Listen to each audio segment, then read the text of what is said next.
La santé, un domaine de recherche et d'expérimentation, d'innovation aussi. Premier volet ce soir de notre série sur les recherches d'avenir dans notre région.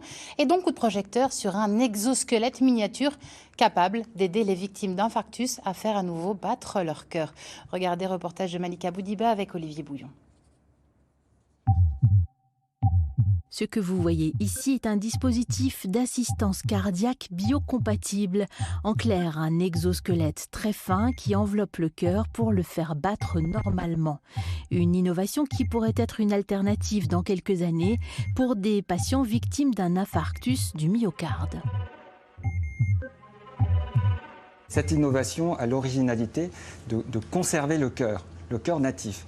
Et donc c'est une assistance qu'on implanterait par voie chirurgicale et qui permettrait de générer un débit cardiaque en conservant le cœur intact. Et simplement en l'écrasant par l'extérieur, ce qui permettrait de générer un débit cardiaque adapté. Et dans ce sens-là, oui, c'est une innovation par rapport au système de cœur artificiel dont certains nécessitent l'explantation complète du cœur ou d'autres ne permettent d'assister qu'une partie du cœur. Vous voyez, pour chaque cœur qui est malade, la conformation n'est pas la même.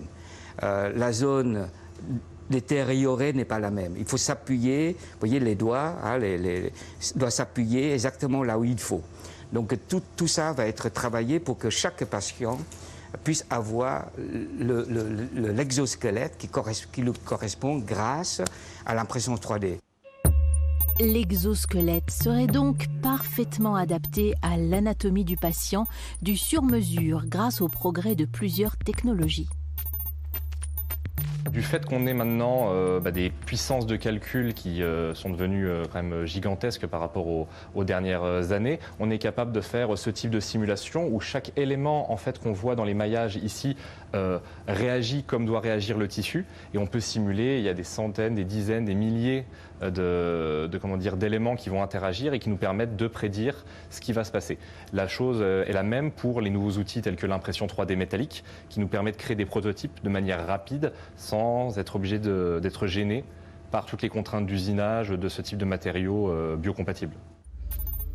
L'exosquelette est réalisé en 3D avec de la poudre de titane.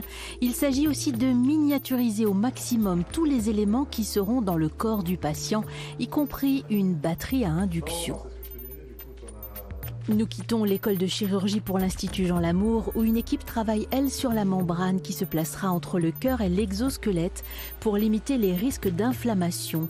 Elle aussi doit être biocompatible. Ce sont des membranes qui sont élaborées avec ici du chitosane. Donc c'est une extraction issue d'animaux de type crevettes, de type mue de cigale, et sur lesquels, après extraction, on ressort les molécules attendues, le matériau attendu, pour pouvoir élaborer notre membrane. Ce projet de dispositif d'assistance cardiaque biocompatible est financé en partie par le Fonds européen FEDER. Il fait l'objet de publications scientifiques, un brevet a été déposé, mais la recherche doit se poursuivre pour espérer voir un jour cette innovation profiter à des patients.